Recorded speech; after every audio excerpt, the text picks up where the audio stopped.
Good afternoon, everyone. My name is Anne-Marie Fannin. I'm the director of the Work Learn Institute here at the University of Waterloo, and I'm absolutely delighted to welcome you to this edition of the Future Ready Workforce Series, Research-Based Tips for Supervising Emerging Talent. So today's session really highlights two separate research studies that, while conducted independently, coalesced in really powerful ways to help us identify some of the top actions that you and your colleagues can take to support student success and to get better outcomes from each work term. Before we go any further, I'd like to acknowledge that I'm presenting to you today from the traditional territory of the neutral Anishinaabe and Haudenosaunee peoples. So the University of Waterloo's main campus is situated on the Haldimand Tract, the land granted to the Six Nations that includes 6 miles on either side of the Grand River. At the University of Waterloo, our active work towards reconciliation takes place across our campuses through research, learning, teaching, and community building, and is coordinated within the Office of Indigenous Relations. Speaking of the University of Waterloo, many of you are familiar with it and with our co-op programs. This slide just highlights a few of the aspects that make our programs unique. The University of Waterloo was the first post-secondary institution in Canada to offer the cooperative model of education, and we now have the world's largest program of its kind with over 25,000 students working in a global network of 7,500 employers. And of course, Waterloo is home to the Work Learn Institute. The Work Learn Institute is the world's only research unit dedicated to the study and the advancement of work integrated learning. So through engagement with the entire work integrated learning community, like you, our employers, Work Learn provides research-informed training, consulting, and thought leadership for the enhancement of work integrated learning here at Waterloo and around the world. And we're really proud to be the host of the Future Ready Workforce Series, which started actually 2 years ago. And we look forward to bringing you additional insights on how best to connect with emerging talent in the months and years ahead. So I'd just like to take a minute to introduce you to some of the guest speakers that are going to be joining me today. First of all, if you've joined us for previous Future Ready Workforce Series webinars, you'll be quite familiar with WorkLearn's Associate Director, Dr. Dave Drury. We're also really pleased to be joined today by Dr. Simone Holligan, who is one of WorkLearn's research associates. And our employer speaker today is also Dr. Ashley Stagelmeyer, who's the Director of Product Development at Saragen. So welcome to all of you, and thank you so much for joining us today. We have a really jam-packed agenda, so I won't spend too long going over it with you. But here's a quick preview of what we're going to cover off in the next hour or so.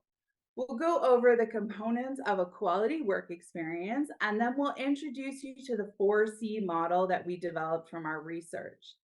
As Dave and Simone go over the components of the model, they'll share some of the voices that help to shape our findings, especially those student voices. Then we'll turn things over to Ashley from Saragen, who will share some of the absolutely fabulous practices that they have in place to support student learning. We'll then wrap up with some tips and other good practice for supervising students before we move into Q&A. Okay, so if you've joined us for previous Future Ready Workforce Series webinars, this model might look vaguely familiar to you. We call it our LEARN model. So previous work-learn research has identified that a quality work integrated learning experience is made up of 4 key building blocks. First, learning, the ability to learn and to develop new skills. Second, impact. So that's really related to the impact that a student feels they have on an organization or a team, or even specifically on a project. Third, relevance, which associates the student's perception of how closely that job is linked to their academic program or their career goals. And then fourth, networking, which really has to do with the kinds of relationships that the student's able to develop over the work term. What's noticeably missing in this model, though, is the particular role that an individual person, say the supervisor, can play in creating a quality work integrated learning experience. And well, we know this is important because the quality of a work integrated learning experience influences all sorts of things like performance and retention, learning and satisfaction. And all of us inherently, having had good bosses and bad bosses, know that the supervisor is critical to the quality of our work experience. So in Work Learn, we really wanted to know, what does a supportive supervisor do? What are the specific actions that they can take to both improve the students' outcomes and the organization's outcomes in a really short period of time, like a 4-month co-op work term? And so we went about this actually through two separate studies. And we didn't set these up as two studies that were trying to answer the same question. Actually, our first study was about this question of relevance. So we asked co-op students how relevant their work term was and if anybody had made a difference in their perception of relevance. So, not surprisingly, the actions that the supervisors took or didn't take came up time and time again when students were speaking about the quality of their work term. So, I was working away writing up some of the findings from this study when my colleagues Dave and Simone were analyzing the findings from their study, study number 2, which did ask students very specifically, among other things, what do you wish your supervisor did more of? So, what did you wish you had seen or heard or felt more from your supervisor during your work term? So, we were planning this webinar, which was really going to be focused all on study number 2. And as I started to hear more and more about their findings, I was just really shocked with the alignment with this other study as well. And it became very apparent to all of us that these concepts were kind of coalescing into a model. So we asked students different ways, different times. First of all, what made a difference to the quality of your experience? Who helped to improve it? And second, in a separate study, what was missing? What did you wish you had seen more of? And together, these two concepts helped us create the 4C model for student supervision. Da-da-da, here we have it. We have distilled 4 foundational components that we believe can make a big difference for effective and even transformative WIL experiences. They are: first, create meaningful work. Second, communicate regularly and effectively. Third, connect your students to the organization. And fourth, care about their experience. Having spent a lot of time with the data in these projects, I have so much to say about these 4 concepts, but I will pass things off to the brilliant Dave and Simone to do exactly that. And Simone will start by speaking about creating meaningful work, what we mean by that, and what we heard from our students. Over to you, Simone. Thank you, Anne. So for the first C in our model, create meaningful work, we think that support could start with thinking about the student's role and contributions to your organizational goals. There are a few actions that can help you to do that, and we'll walk through these today. So our first action towards creating meaningful work is to really outline the big picture. Supervisors can create meaningful work by outlining the big picture of students' work. And what we're hearing from students is that they want to know how their work contributes to something bigger than themselves. They find meaning in knowing that they have an impact on others. And this matters especially for students compared to other employees in your organization, given the limited scope and the criticality of most students' tasks. We also recognize that not all work can be flashy and fun, but that even mundane tasks can be made meaningful if a student really understands why they're important.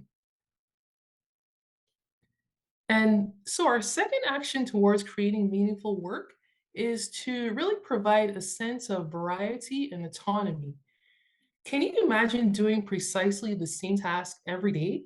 Would you feel that your supervisor was supporting you through that work? Very unlikely, right? Instead, students tell us that supervisors should really build elements of variety and autonomy into the work that they are assigned. We don't expect students to create their own projects, although it does happen sometimes. But instead, we recommend that students be given some freedom to design their own work within appropriate boundaries. Our third action towards creating meaningful work is to really invite ideas from the students themselves.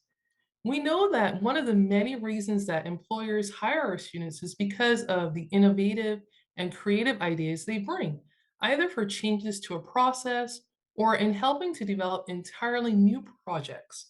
But we also know that students can be reluctant to share their ideas unless they know that those ideas will be welcomed.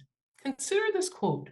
My supervisor was like, if you have any ideas or side projects you want to do, come talk to me and we can support you on that.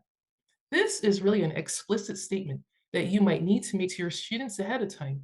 And it seems a surprisingly simple way to create meaningful work and to demonstrate support while doing so. Our fourth action towards creating meaningful work is to really acknowledge students' contributions. It seems difficult to imagine a meaningful job in which you don't receive acknowledgement for your work. And that for sure showed up in our data. The quote on screen says it all. I really appreciated just all the small little comments in the recognition. That meant a lot for me. It influenced how I used the position because I was just more inspired and encouraged to keep working harder. And our fifth action towards creating meaningful work is really to highlight their skill development. One of the things that we've seen throughout our research is that students don't necessarily know when they're developing skills unless we take the time to help them understand and even reflect on the breadth of the skills that they're developing and can be strengthened in any role that they take on. So, do talk to your students about the skills they're developing and how they may be important in their future roles. And if possible, give students the time to reflect on their own about their skill development, any learning gaps, and any challenges that they may have experienced along the way. And now we'll shift gears to the second C in our model, communicate, as in regularly and effectively. And when we were looking at the data, we saw this notion of the supervisor being an available and approachable presence for the student to help guide them through their work. There were a few key areas that emerged here. Firstly, setting clear expectations at the start of the term. And secondly, providing structure and guidance to students, especially from the start of the term. Thirdly, being regularly available to support students, both for one on one meetings and for minor troubleshooting. Fourthly, providing regular feedback. This one was hugely important. And fifth, welcoming communication from the students themselves. And you're probably wondering, shouldn't we always be communicating regularly and effectively? Why, yes, but here's how I look at it. I see it very much like what happens if you're leading a hiking expedition with participants at different levels of preparation and know how, right? You're looking around, not everybody has the proper gear on, not enough water, but you're the one responsible for getting them to that glorious summit safely and along an appropriate timeline. So, what would this look like? Well, our first action towards communicating regularly and effectively is really to set clear expectations. We all know that students, especially junior students, have very little work experience. But I sometimes think it's easy for us to forget all of the context and knowledge that we have, not only about our own work, but about how we do our work. And the more clarity we can provide to students in the what and the how of each task, the easier it will be for them to contribute more quickly to our organizations. Our second action towards communicating regularly and effectively is to provide structure and guidance. This next quote really brings this idea to life. I wish my supervisor could provide me with detailed guidance on how to complete certain tasks. Without previous experience, I don't have a clear understanding of what excellent work result looks like. So, depending on the complexity of the work, students may need you to break down tasks for them, provide detailed manuals, or even show them what such good work would look like. It's also helpful to explain the processes and the timelines for any work that you're assigning. Remember, students are still used to their work being done essentially when they hand it in, right? So on the sort of the academic model. But the idea of drafting, iterating, and making sure there's time to incorporate feedback before a deadline may be all new concepts for them. Our third action towards communicating regularly and effectively is really to be available for one on one meetings and for troubleshooting, whether in person or online through various tools. This concept came up time and again in our research. So, regular touch points with students may be were noticeably absent in many cases in our research, and were strong differentiators of positive experiences for others. Consider this quote. We had only maybe like 30 minutes or an hour to meet each month. And I had so much done that I always felt like I ran out of time to really mention that to him. So we'd recommend at least weekly one on one meetings with your student and a channel for quick and easy problem solving, be it via Teams, Slack, or any other tool of your choice. Students need to know that they can bring their issues to you, little or big, or they may very well let them build up over time, and you could lose out on productivity and an opportunity for learning during this disconnect in communication. Our fourth action towards communicating regularly and effectively is really to provide regular feedback. Feedback comes up time and time again as one of the major areas that students really want more from their supervisors. It can be challenging to think of how to make the time to give all of the feedback the students want. So, we have a few tips for you. One, as with any staff member, try to make feedback a regular part of your meetings. So students just want to know if they're on the right track, and because they're with you for such a short period of time, they might need these assurances more often than you would give a regular staff member, or they may need more guidance if they found themselves off track. And two, really encourage the student to do some self-assessment on how they're doing and where they think their gaps are. They could use our student performance evaluation or even do something so simple as to send you an end of week or an end of month wrap up saying, here's what went well, here's what my questions are, here's what I think I could do better next time. And these simple reflective exercises have been proven powerful in filling that feedback gap and helping students learn and helping you understand their thinking process as well. Our fifth action towards communicating regularly and effectively is to welcome student communication. So, this is communication initiated by the student. We've sort of already mentioned this earlier in our presentation, but it's useful to remember that many students are really going to be nervous about seeming like they don't have all the answers or that they're asking too many questions. The most effective way to ease their anxiety and to avoid time being wasted is to ensure them that you do want to hear their questions and challenges and to be able to set up whatever structure is appropriate for you in your role to respond to their questions in a timely manner.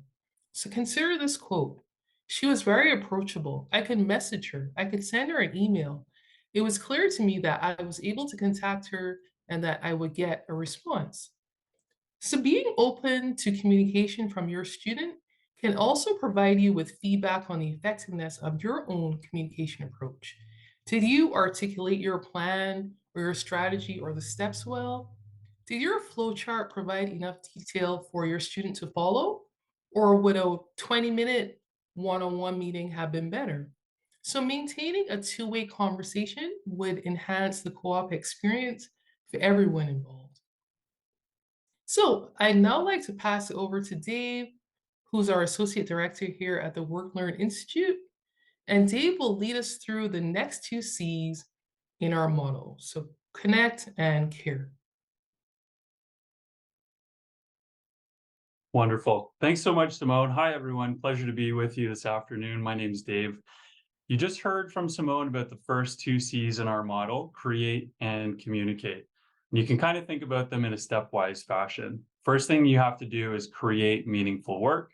Then as that work begins to unfold throughout a work term experience, your goal is to communicate with that student, share information, connect in with them, provide feedback. But it's so much more than that. There's two more C's. The third one is connection, to connect your students to the organization. This C suggests that a goal for you as the supervisor is to connect students to an organizational context and the people in that context. And what we heard from students across our two studies is that there are three key actions that might be helpful to achieving this. We think that they're pretty straightforward. The first is to share information. The second is to bring people together. And you can see in parentheses, even online, and there's a comment about that later. And third, to offer mentorship. And if I'm picking up on Simone's metaphor, you can kind of think about this like supervisor as hiking guide on that expedition. Not only are you trying to get the student from A to B, but you're also trying to build a sense of team, a sense of camaraderie as that student moves along the path. So let's see how we can make that happen. So first, share information about the organization. Sharing information creates connection because it helps students understand how their work is connected to the work done by others in the organization. They need to know that it's not just them as an insular entity. They're not on an island. They are part of something bigger than themselves. And really, it's not more complicated than that. Students really want to see that they're part of something, and you can help them see that by sharing information about what other people in the organization are working on.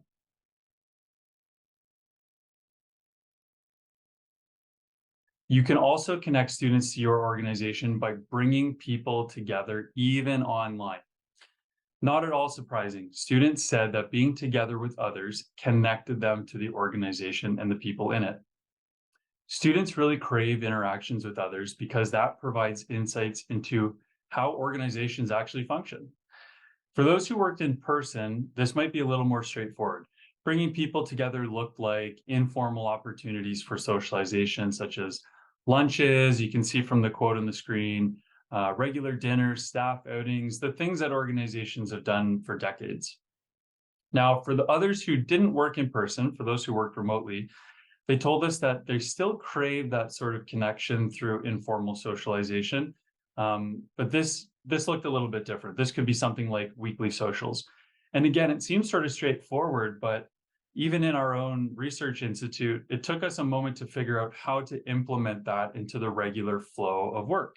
And we had to commit to each other to make space for that so that we knew that the work isn't just about completing tasks, but part of our jobs is actually to reach out and connect to other people. And that's our encouragement here. Make space for students to connect with others and actually make it part of their job.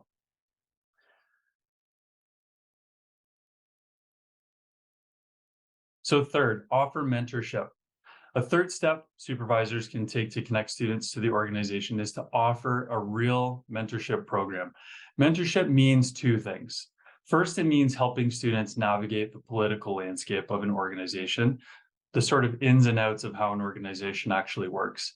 And it means a second thing. It means helping students think through how the work that they're doing in a given experience is connected to a broader career plan. And we think that this is important for a few reasons.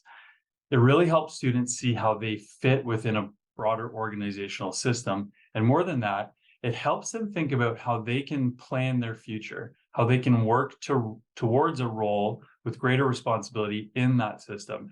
And that's important to understand because it pays dividends for you as a supervisor who might be thinking about converting a student from being a temporary worker to someone who you might be able to keep beyond students' graduation.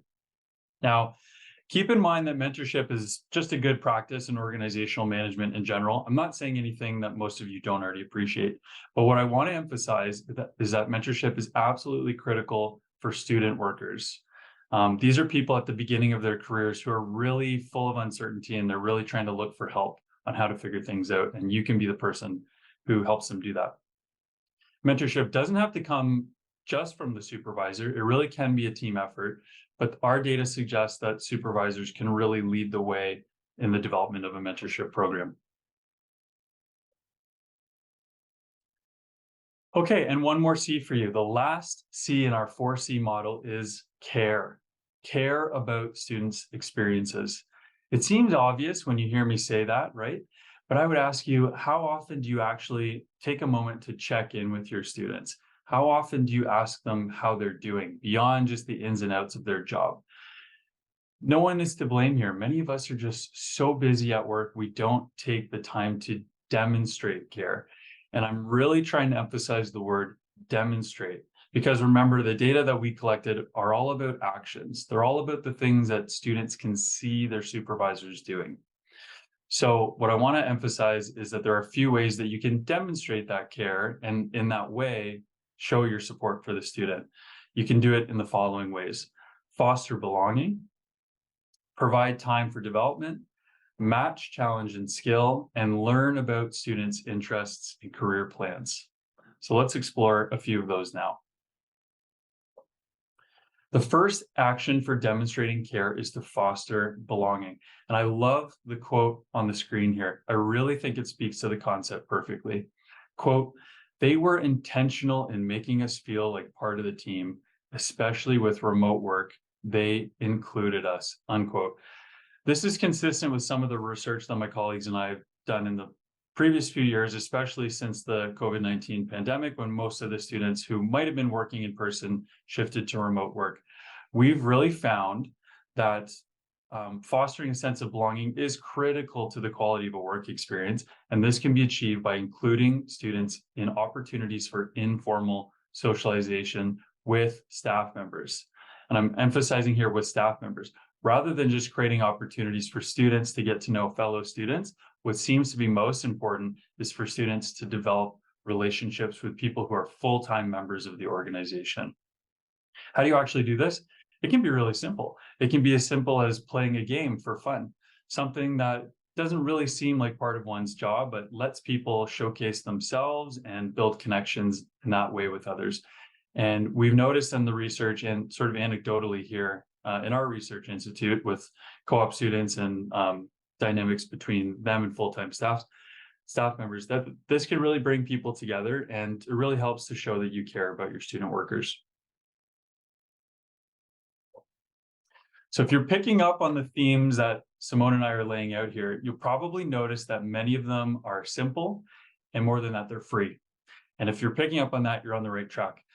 We really want to communicate that these don't really cost anything. It's really about thinking through how you relate to students and how you can best support them. So here's another way that you can do that regarding how to demonstrate care. Provide time for development.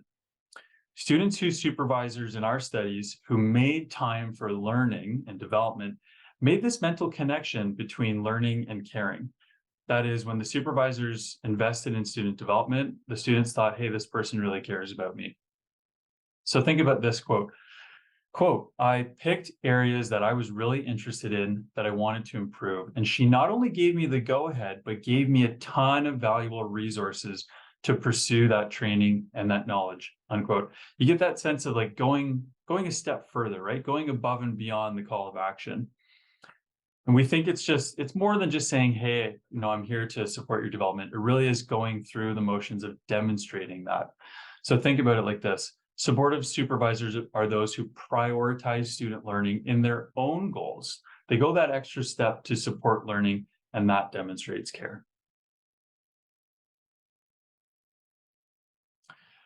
One of the themes that emerged clearly across both studies, but that was somewhat novel to us, was that of matching, challenge, and skill. Similar to the previous theme, students talked about the importance of investing in development as a sign of caring. Students who were overwhelmed didn't think that their supervisors had their best interests in mind, but there were those students who were in this kind of sweet spot in which their supervisors really focused on skill development. And when supervisors nudge students out of their comfort zone so that students could really learn something new, students realized that their supervisors cared about them.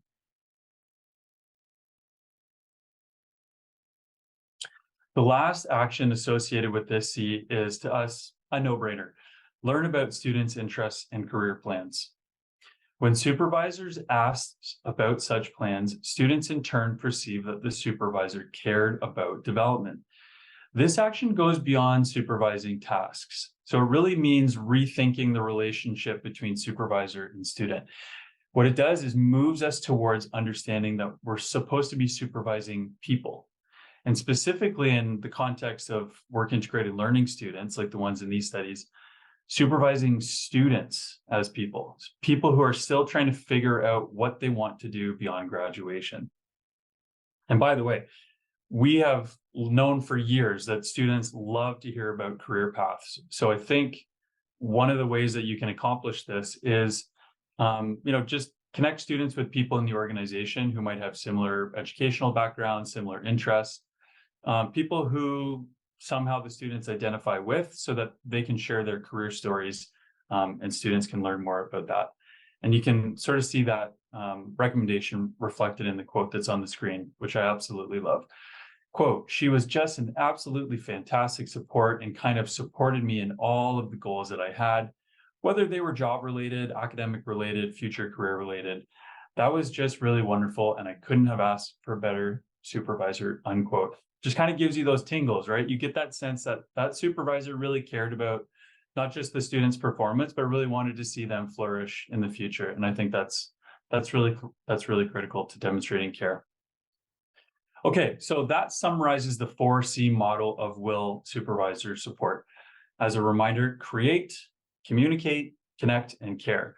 Start with meaningful work, exchange ideas and information as the work begins, bring students into a social network and organizational context, and care about them as people, specifically people who are trying to develop and grow into professionals.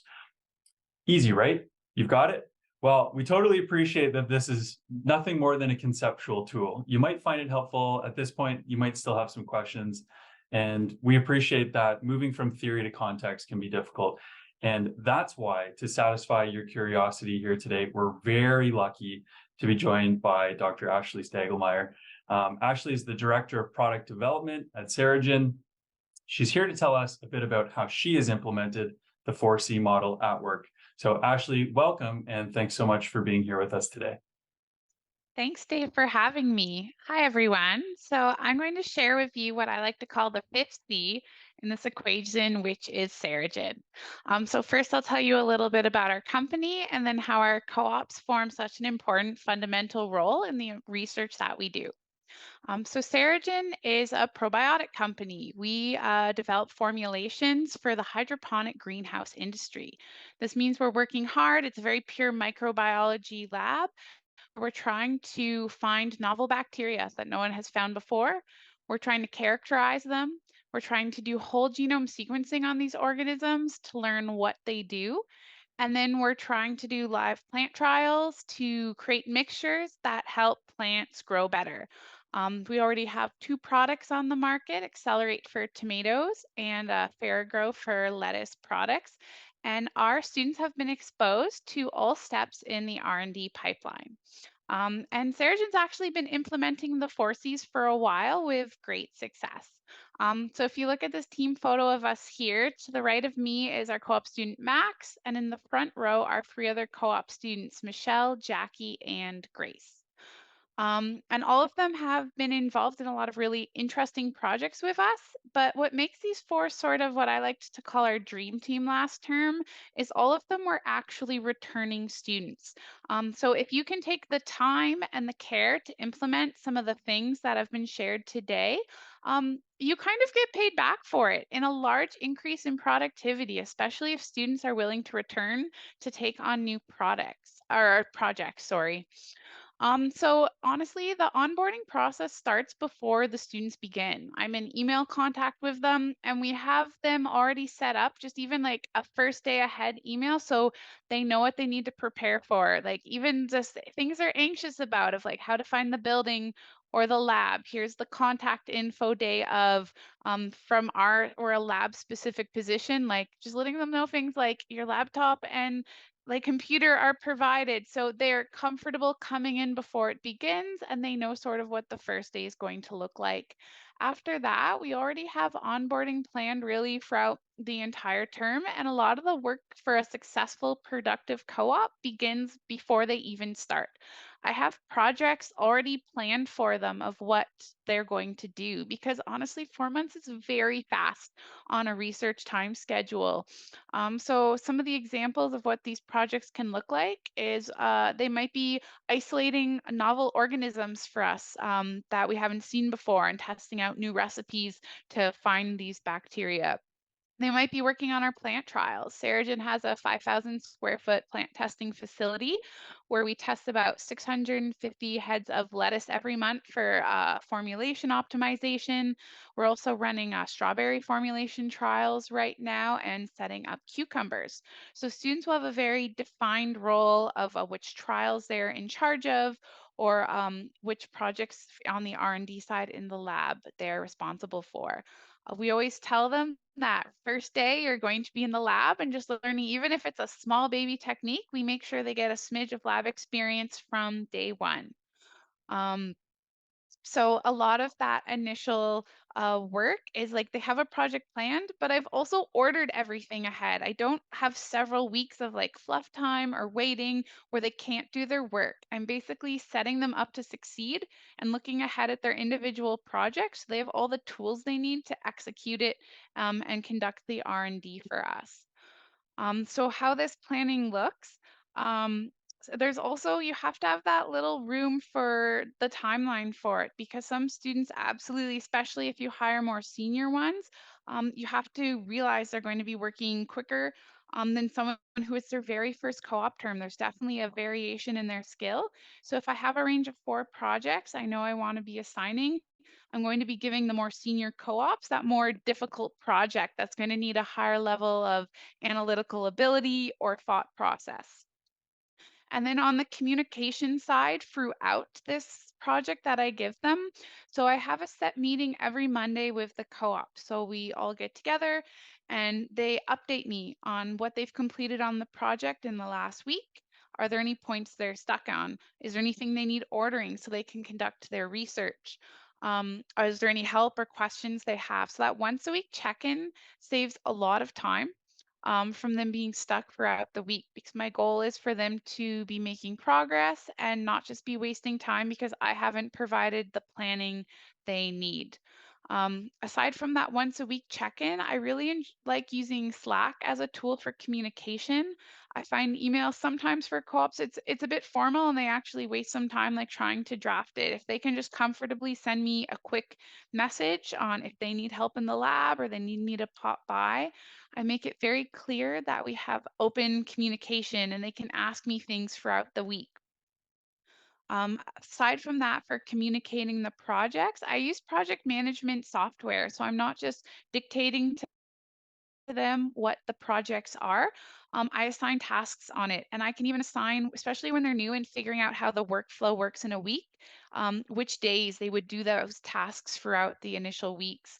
And you can even break it down into subtasks. It's really quick to fill in of what the task name is, who does it, and what day it should be completed. And then every Monday, we basically project the ClickUp board and we discuss it and make sure everyone's on the right page for their project. So I don't allow a project to languish for several weeks at a time without them having the support they need. And really, a lot of this comes down to I kind of almost challenge everyone try to be the supervisor that would have helped you thrive when you were an undergraduate or in your early 20s, new in a career. If you can think back to all the supervisors you had and what they did that helped you excel, I find I try to take the best aspects of all the labs I've worked in. So I had the pleasure of being a UW student. Actually, I did my undergraduate there as a microbiology specialization student in the co-op program. And then I proceeded to do my master's at Waterloo as well before I went to University of Guelph for my PhD. So during my co-op experience, I had the opportunity to work in industry, academic, and government labs. And I learned a lot of different strategies from each of those, and I've tried to implement them into my own research program. Um, and part of being that best boss, I find, is going back to their 4 C's, is absolutely going back to the care for the student. So it's not just having an excellent project and the communication over the project. It's absolutely caring about them as individuals. So just even small things that are free, such as like they come in the morning asking how they are or how there was their weekend and remembering things later on. So they're not just like a small subunit within your organization. You're checking in on them. You're treating them as an equal part of the team, just like the full timers. I find really is important, as well as with that care aspect of it.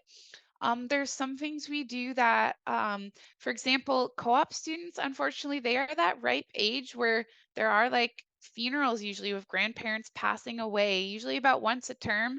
And honestly, we pay for sick days for students. We let them go to that. We don't give them a hassle or like ask for proof for that. They're very stressed when that happens, but just be aware that is sort of the age cohort of the group you're hiring. Be understanding of that. Likewise with sick days, when we cover those, like I'm in a microbiology lab, we understand people get sick, and a healthy team is a productive team. We don't want a student coming in and then spreading something to everyone, and then many of us can't work.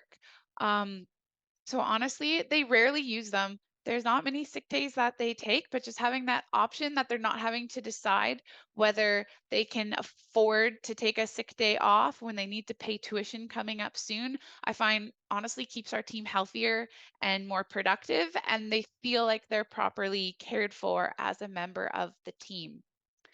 Another aspect on the care that I do is further long-term career development. So what Saragen has implemented is in the last week of the term, I run what I call a resume workshop with our CEO, Danielle. So we sit down with each of them and we say, okay, we're writing out what did you do this part of your project and in the lab. And we brainstorm it, we record it on a whiteboard, and then we improve it because I also hire my next round of cohorts every term. I know which resumes really stand out, which wording like really has a hiring manager pick it out from a large pile of resumes. So we tweak it so that their section on Saragen and what they did is both accurate and sounds impressive to really support them on the next stage in their research journey. And honestly, even though I'm doing that, it doesn't mean we lose the students and they don't come back. An example is this photo. The 4 of them have all, even though I tweaked their resumes and I helped fix their Saragen portion of it so it sounds impressive, they've come back for additional terms. They've tried extra projects with more involvement, higher difficulty in the lab. And from the resume building, it's also then helped them get their grad school dream. So we're at the point where we've had students graduate and apply to grad school, and that career development support, I don't find that ends after they've left Saragen. I always let them know the final week. I'm happy to be a strong reference for them. Like keep in touch with me, keep your contact info updated with me. If you need to reach out to me, I've written letters of support for these students. One of them, Erica, I'm really proud of her. She's on a full scholarship right now in Florida, doing biotech research. And that support, I find really helps them. Other students, sometimes they're very anxious about reaching out to professors to apply for grad school, but I've been through that. I've been through grad school and the applications. So I'll even give a glance over their letter to the professor, help them edit it, And honestly, once when needed for their dream prof, I even reached out and did the introduction for them and said, hey, I have this excellent student. He would love to be a master's student in your lab. And that connection has really supported their future development. So they can gain those graduate student skills they are seeking to gain. Another part of the sort of care and support we like to provide for mentorship is, again, because we're in science and a lot of them do grad school, is I really look into the scholarships for them. I say, okay, this is your graduation date. These are the main scholarships you'll be applying for. And we look up what the deadlines are for them so they're not caught off guard. So it doesn't take long to do any of this. It can be a pretty quick meeting, but just giving them that reference letter support, scholarship support, and anything they need to really achieve their future goals definitely makes a difference. The last part I wanted to touch on was regarding networking. That we try to support them on. So we're lucky to be part of the Velocity Incubator. And an example is every Thursday, there's a networking event at 4 p.m. So we highly encourage our students to go to it. And we tell them, like, this is an opportunity. There's a lot of local companies and CEOs attending this. You should go. And every week, try to meet a new CEO or a new director, introduce yourselves, learn what they're doing. So then by the end of a co-op term, honestly, they've talked to at least 16 new people that might help support their future careers or at least a better understanding of the research that's going on locally. Um, so those would be some of the main examples that we go from it starts before they begin to past the moment they've walked out the door. But honestly, they've been so productive. And we've even had Michelle in the bottom left of that photo. She was our first co-op student and has returned with us. And she's been so involved by the multiple returning. She's actually named on our patent for our lettuce formulation. She helped us formulate it. She helped isolate the original strains for it. And now she eventually, on her final term with us, she got to ship out product that helped improve the growth results on over 200,000 lettuce plants that people have eaten. So she has directly helped increase the North American food supply just throughout her undergraduate degree, which is really impressive, and she should be proud of that. I think that's all the main points I wanted to share before the Q&A. So I'm going to pass it off. I believe Anne is coming on to share the summary and some tips. Great. Thank you so much, Ashley. What fantastic examples. And I'm sure the audience understands now why we thought Sarah-Jim would be such a good employer representative to bring in. I love that you are a small organization. And when I read through all of the steps that you take to support the students, they really are the kinds of things that, as you say, can be quick, cost effective, but really make a critical difference in the student's experience. And that kind of leads me back to the summary of it. We got a question during the webinar that said something to the effect of, they seem like good practices for all employees, and what's the difference with students? So that's a very, very good question. I really do think Ashley articulated it quite well when she said it's kind of thinking about who would be that best boss when you were that age. So it's both the very short nature of the time that the student is with you, the fact that they may have no other work experience, and the kind of explicit actions that you can take to welcome and to support. They make an absolutely critical difference in the student's experience, and then can lead to them coming back to you both as a subsequent co-op student or down the road post-graduation. So we're going to really quickly move to the last slide. Thanks, Michaela. Some recommendations. We've actually put together a checklist for you of some of the most effective strategies that we've seen from our previous employers and that emerged through the research based on the 4C model. We hope you'll find it useful. We really do think you can use the 4C model to think about the different periods of the work term. So especially onboarding and the kinds of steps, actions, explicit statements that you can make during that onboarding period and then throughout the term to continue to create that positive experience for your students. So just, really quickly on this notion of communication. It's from the very beginning. We've got some questions about how do we get students to engage with me, really being explicit about inviting questions, saying that you recognize how overwhelming an orientation might be and that questions might have been answered, and the student might forget the answer to that question. So please, from the beginning, that open invitation for student questions. And then, following from that, the weekly one-on-ones. There's lots of research to indicate that you do need to have a touch point with a regular employee every 10 days to maintain engagement with the organization. And I think that sort of amplifying that for a student is even more important. So hopefully the checklist is helpful to you. And we do have about 12 minutes left for Q&A. We've received a whole bunch of questions in advance. And then I know we've got a couple that have come in throughout the webinar. So I'm going to invite everyone kind of back onto the stage, and we'll start with some of the pre-submitted questions. One of the ones that stood out to us, we've spent a fair bit of time thinking and working on this. What are the expectations of this generation for their future professional life? Ashley, I know you had some thoughts on that one. So do you want to start us off? Yeah, so in my experience, the students are wanting a high impact career and they're very focused on making the world a better place. So the students, at least in our ecosystem, they want to increase the world food supply. Our goal at Saragen, honestly, is to help feed the world. So they're very passionate about the environment, about producing fresh local food, but they're also just they're looking ahead at the careers. They recognize it's a competitive job market, and they really just need that extra support. Sometimes they're early on in their degree, they don't know the steps that are needed. So I always tell them, well, what is your dream job?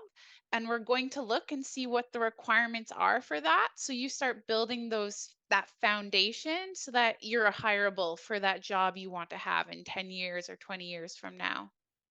That's such a powerful framework, Ashley. I wanted to share when you were speaking about your resume workshop. We used to do something similar with our co-op students, and we would just invite a panel of our staff in, and they literally spoke about their career paths. And then we worked through, updating the resumes with the students.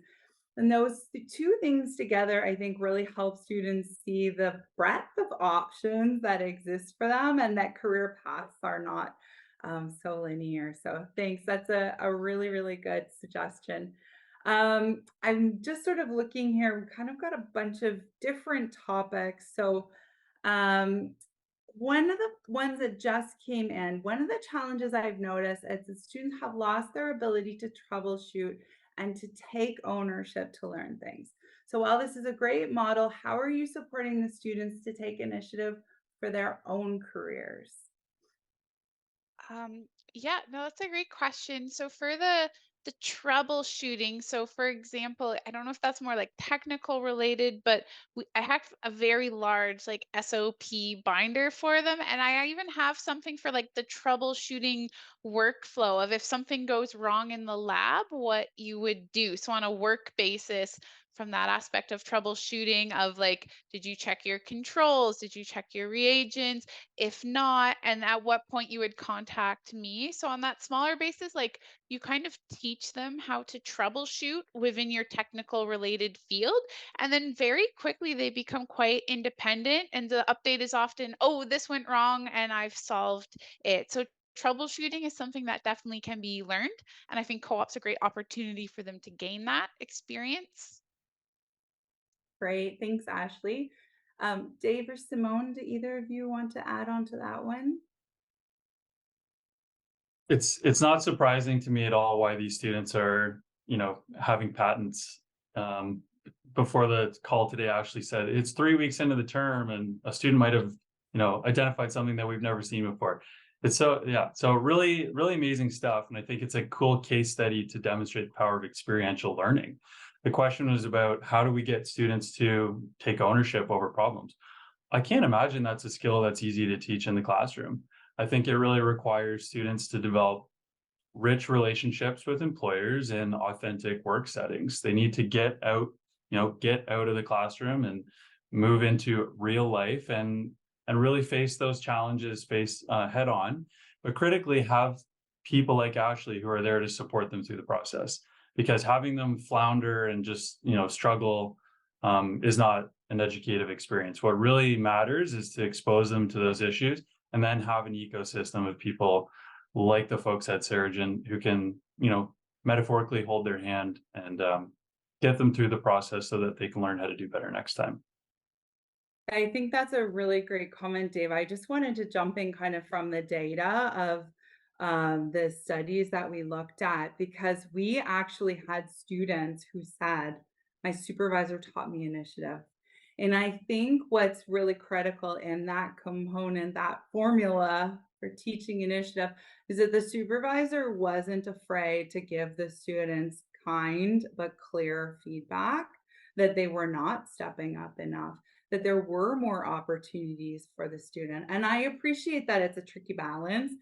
Students coming into the organization, you need to kind of really quickly figure out where their baseline is and how much latitude you can give them.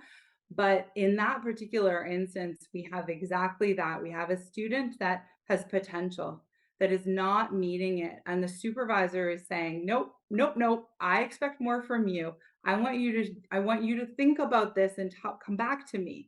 Tell me what you could do. And I think even some of those reflective exercises that Simone spoke about earlier can be quite helpful in getting students to do the initial thinking themselves about what some of those steps they might need to take might be.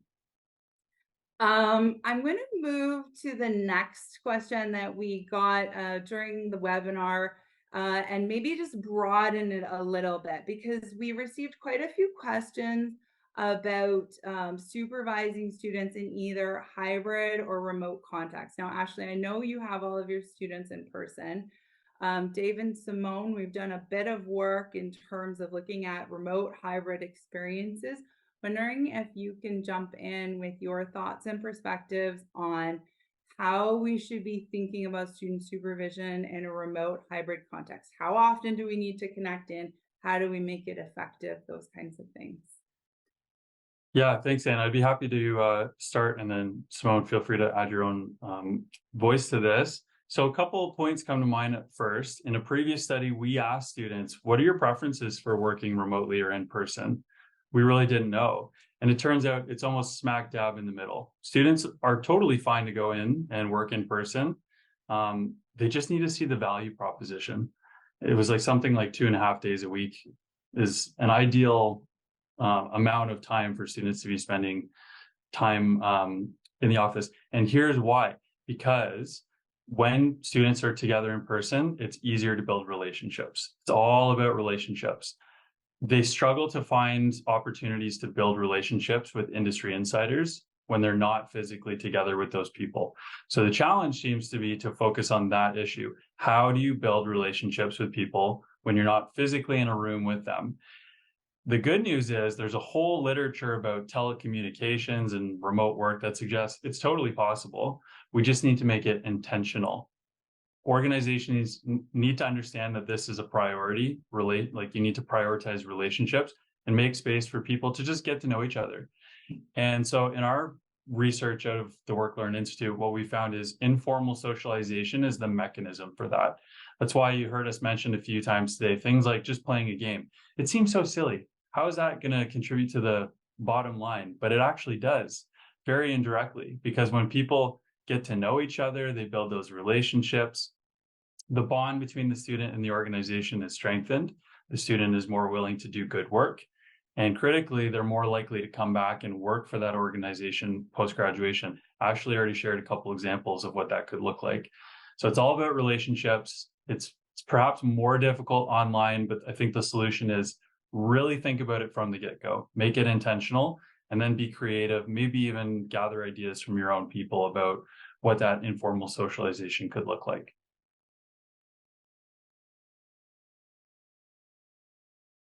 Thanks, Dave. Yeah, I wanted to just kind of echo that based on some of what we've seen and heard from the students as well, because The challenge of reaching out with questions and concerns seems to be exacerbated in the remote context. So there was a question about should we be thinking about bringing students into the workplace during orientation? I would absolutely recommend it if you can. If you can build those relationships and have the students know that there are friendly, familiar faces that they can reach out to over the work term, that's going to be absolutely critical to getting that kind of productivity and maximizing the students' learning and their ability to contribute to your organization. And if you can't do it in person, then you really do need to be intentional about replicating those kinds of experiences. We were reading a transcript for another project, and the student was remarking about how much they enjoyed being in the office, and they noted that they met the CEO in the elevator, and they were so excited that they met the CEO in the elevator. You have to find a way for them to meet the CEO online if it's not going to happen in happenstance in the office. So I've just got my eye on the time. I feel like we always think we've got enough time for Q&A, and we do not. We do not. But we'll do our best to summarize the questions that we received and put together some feedback. Please do keep in touch with us. Check out the WorkLearn website to see our other Future Ready Workforce Series events, and sign up for our Insights for Impact newsletter. That QR code should take you directly there. Thank you once again to all of you for joining us this afternoon. We always appreciate your time. Ashley, you were fabulous. Dave and Simone, thank you so much. Such wonderful colleagues. Have a fantastic rest of your day, everyone, and we will see you soon.